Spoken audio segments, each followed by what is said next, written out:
തിരക്കേറിയ ജീവിതത്തിനിടയിൽ നിന്ന് ഞാൻ സമാധാനം തേടുകയാണ്. അതെ, a moment to nourish my soul. ആരോഗ്യത്തിനൊപ്പം സൗന്ദര്യവും. സമഗ്രമായ ആരോഗ്യത്തിൻ്റെയും സൗന്ദര്യത്തിൻ്റെയും പുതിയ തുടക്കത്തിനായി മട്ടാഞ്ചേരിയിൽ സ്ഥിതി ചെയ്യുന്ന ആയുർസ്പർശ് ആയുർവേദ ഹോസ്പിറ്റൽ നിങ്ങളേവരെയും സ്വാഗതം ചെയ്യുന്നു. ഇനി സ്ഥാനാർത്ഥിയോടൊപ്പം എന്ന പരിപാടിയിൽ 3ാം ഡിവിഷൻ UDF സ്ഥാനാർത്ഥി റഹീന റഫീഖാണ് ഉള്ളത്. വാർത്തയിലേക്ക്.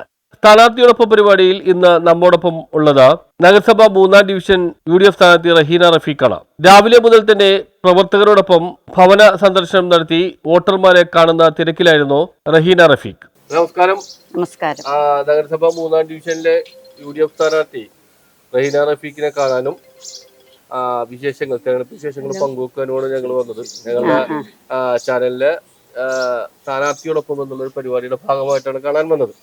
തെരഞ്ഞെടുപ്പ് പ്രചരണമൊക്കെ കുറച്ച് ദിവസങ്ങൾ പിന്നിട്ടല്ലോ. പ്രധാനമായിട്ടും ഭവന സന്ദർശനമാണല്ലോ നടത്തിക്കൊണ്ടിരിക്കുന്നത്.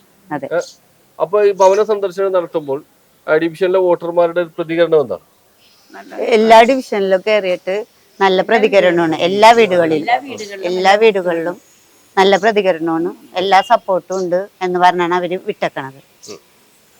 ഡിവിഷനിലെ ഇപ്പൊ നിലവിൽ സിറ്റിംഗ് കൗൺസിലർ ഇടതുപക്ഷത്തിന്റെയാണ്. ഇപ്പൊ ഡിവിഷനിലെ വോട്ടർമാർ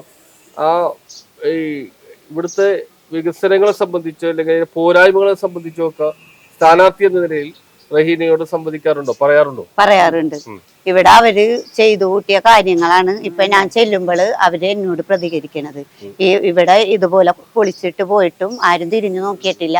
വെള്ളക്കെട്ടുണ്ട്, ബാത്റൂമിൽ വെള്ളം കയറുന്നുണ്ട്, പുറകുവശം കൊണ്ടുപോയി കാണിക്കുന്നുണ്ട്.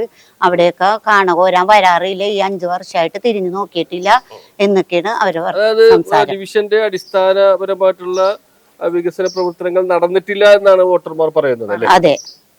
അപ്പൊ റഹീനയോട് ഇത് പറയുമ്പോൾ റഹീനയുടെ ഒരു മറുപടി അല്ലെങ്കിൽ റഹീന അവർക്ക് നൽകുന്ന ഒരു ഉറപ്പ് എന്താണ്? അവരോടൊപ്പം ഏത് സമയത്തും എന്തിനും എപ്പോഴും ഞാൻ ഉണ്ടാകുമെന്നാണ് പറഞ്ഞിരിക്കുന്നത്. അതുപോലെ തന്നെ ഡിവിഷനിൽ നിന്ന് തെരഞ്ഞെടുക്കപ്പെട്ടാൽ, ഈ ഡിവിഷന്റെ പ്രതിനിധിയായി തെരഞ്ഞെടുക്കപ്പെട്ടു കഴിഞ്ഞാല് മനസ്സിൽ സൂക്ഷിച്ചിരിക്കുന്ന ഈ ഡിവിഷന് വേണ്ടി നടപ്പാക്കുവാൻ വേണ്ടി മനസ്സിൽ സൂക്ഷിച്ചിരിക്കുന്ന വല്ല പ്രത്യേക പദ്ധതികളും വല്ലതും മനസ്സിലുണ്ടോ? അതായത് ഈ ഡിവിഷന് വേണ്ടിയിട്ട് പ്രത്യേകമായിട്ട് നടപ്പാക്കേണ്ട കാര്യങ്ങളെ സംബന്ധിച്ച് വല്ല ഒരു ആഗ്രഹം? ഈ ഡിവിഷനിലെ പാവത്തുങ്ങളോടൊപ്പം നിന്ന് അവർക്ക് ഇവിടെ എന്തൊക്കെ ചെയ്യാൻ പറ്റും അതെല്ലാം ചെയ്യുമെന്നാണ് ഞാൻ പറഞ്ഞിരിക്കുന്നത്. ഞാൻ ചോദിക്കുന്നത്, വനിതാ ശാക്തീകരണത്തിന്റെ ഭാഗമായി വല്ല പദ്ധതികളും മനസ്സിലുണ്ടോ? വനിതകൾക്ക് സ്വയം തൊഴില് അങ്ങനെയുള്ള പദ്ധതികള് അവർക്ക് എന്ത് ഉപകാരപ്പെടണം അതിനോടൊപ്പം ചേർന്ന് നിൽക്കൂന്ന് പറഞ്ഞിട്ടുണ്ട്. ഇപ്പൊ ഈ ഡിവിഷൻ സിറ്റിംഗ് കൗൺസിലർ LDF-ന്റേതായതുകൊണ്ട് തന്നെ ഒരു വെല്ലുവിളിയാണ് എന്ന് തോന്നുന്നുണ്ടോ? ഇല്ല, അങ്ങനെ ഒരു വെല്ലുവിളിയല്ല അല്ലെ? കാരണം കഴിഞ്ഞ കാലങ്ങളിൽ ഇവിടെ നിന്ന് UDF-ന്റെ കൗൺസിലർമാർ ജയിച്ചു പോയിട്ടുണ്ട് എന്നുള്ളത് കൊണ്ടിട്ട് അത് വെല്ലുവിളിയായിട്ട് തോന്നുന്നില്ല. ഇപ്പൊ പഴയ 3ാം ഡിവിഷനിൽ നിന്ന് വ്യത്യസ്തമായിട്ട് കുറച്ച് 5ാം ഡിവിഷന്റെ കുറച്ച് ഭാഗങ്ങൾ ഇങ്ങോട്ട് കയറി വന്നു. ആ ഭാഗങ്ങളിൽ പോയിരുന്നു. എന്താണ് അവരുടെ പ്രതികരണം? അവിടെ മുൻ കൗൺസിലർ തിരിഞ്ഞു നോക്കിയിട്ടില്ല എന്നാണ് അവരുടെ പ്രതികരണം. അപ്പൊ എപ്പോഴും അൻസിയായിരുന്നു അവിടുത്തെ കൗൺസിലർ. അവര് ഇതുവരെ തിരിഞ്ഞു നോക്കിയിട്ടില്ല. അപ്പൊ അവരെ കാണുന്ന ഒരു രീതിയിലാണ് എന്നോട് അവര് സംസാരിച്ചത്.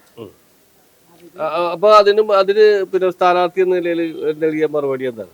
ഞാൻ പറഞ്ഞു, നിങ്ങൾ ഏത് സമയത്ത് എന്നെ വിളിക്കണം, അപ്പൊ ഞാൻ ഇവിടെ എത്തും. നിങ്ങൾക്ക് എന്ത് കാര്യങ്ങൾ നടത്തണമെങ്കിലും ഞാൻ വരും, ചെയ്തു തരും, അതെന്റെ ഉറപ്പാണെന്ന് പറഞ്ഞു. റഹീന റഫീഖിന്റെ തെരഞ്ഞെടുപ്പ് പ്രചരണം 2 വഴികളിലായി തിരിച്ചാണ്. സ്ഥാനാർത്ഥിയും പ്രവർത്തകരും ഒരു ഭാഗത്ത് വോട്ടഭ്യർത്ഥന നടത്തുമ്പോൾ മറുഭാഗത്ത് പ്രവർത്തകർ ഭവന സന്ദർശനം നടത്തി വോട്ടുറപ്പിക്കുന്ന തിരക്കിലായിരുന്നു. നേരത്തെ UDF-ന്റെ കൈവശമുണ്ടായിരുന്ന നഗരസഭ 3ാം ഡിവിഷൻ ഈരവേലി കഴിഞ്ഞ തവണ LDF പിടിച്ചെടുക്കുകയായിരുന്നു. ഇത്തവണ LDF-ന്റെ കയ്യിൽ നിന്ന് ഡിവിഷൻ പിടിച്ചെടുക്കുമെന്ന ഉറച്ച ആത്മവിശ്വാസത്തിലാണ് ഐക്യ ജനാധിപത്യ മുന്നണി സ്ഥാനാർത്ഥിയായി മത്സരിക്കുന്ന റഹീന റഫീഖിന്റെ വാക്കുകളിലേക്ക്. കയറി വന്ന ഭാഗത്തും ഈ ഭാഗത്തുള്ള വീടുകളിൽ ഏതാണ്ട് 1.5 റൗണ്ട് 2 റൗണ്ടിലേക്ക് കടന്നില്ലേ? അപ്പോ ഈ അവിടെയൊക്കെ നമ്മളെ വോട്ടർമാര് ഒരു UDF സ്ഥാനാർത്ഥി എന്ന നിലയിൽ അല്ലെങ്കിൽ സ്ഥാനാർത്ഥി എന്ന നിലയിൽ റഹീനയോട് എന്താണ് അവർ പരാതിപ്പെടുന്നത്? ഞാൻ 5ാം ഡിവിഷനിൽ കിടന്നപ്പം ഡെപ്യൂട്ടി മേയറ ഡിവിഷനായിരുന്നു അത്. അവിടുത്തെ കൗൺസിലർ അവിടെ നോക്കിയിട്ടില്ല. പിന്നെ ഒരു ഭവനത്തിൽ ചെന്നപ്പോൾ അവിടെ ഓടെല്ലാം പൊട്ടിപ്പൊളിഞ്ഞ് കിടക്കണ്. അപ്പൊ അവര് അവിടെ ഒറ്റക്കാണ് താമസിക്കണേ. എല്ലാരെയും വിളിച്ച് അൻസിയാനെ വിളിച്ച് പറഞ്ഞ് MLA വിളിച്ച് അവരൊന്നും വന്ന് പ്രതികരിച്ചിട്ടില്ല.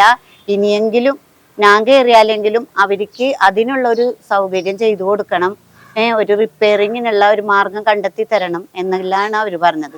പിന്നെ ഇപ്പുറം ഒരു ചേരി പോലത്തെ സ്ഥലമാണ് അവിടെയൊക്കെ ചെന്നപ്പോഴും ആൾക്കാർ കുടിവെള്ള പ്രശ്നം, വെള്ളക്കെട്ട് ഇതെല്ലാം പറഞ്ഞ മാലിന്യങ്ങൾ അഴുക്ക് കൂടി കിടക്കണത്, അങ്ങനെയൊക്കെ ഒരുപാട് കംപ്ലൈന്റുകൾ കിട്ടിയിട്ടുണ്ട്.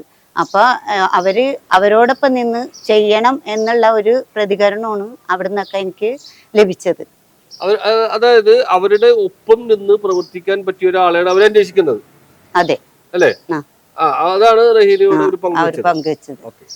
എന്തായാലും UDFന്റെ 3ാം ഡിവിഷൻ UDFന്റെ സ്ഥാനാർത്ഥിയായി റഹീനയെയാണ് കോൺഗ്രസ് പാർട്ടി രംഗത്തിറക്കിയിരിക്കുന്നത്. സ്വാഭാവികമായും സിറ്റിംഗ് കൗൺസിലർ ഇടതുപക്ഷത്തിന്റെയാണ്. ഈ വാർഡ് ഇടതുപക്ഷത്തിൽ നിന്ന് വലതുപക്ഷത്തേക്ക് അല്ലെങ്കിൽ UDFലേക്ക് കൊണ്ടുവരുക, ഐക്യജനാധിപത്യ മുന്നണിക്ക് കരസ്ഥമാക്കുക എന്നുള്ള ഒരു ലക്ഷ്യമാണ് റഹീനയെ പാർട്ടി ഏൽപ്പിച്ചിരിക്കുന്നത്. റഹീനയ്ക്ക് അത് സാധിക്കട്ടെ എന്ന് ഞങ്ങൾ ആശംസിക്കുന്നു.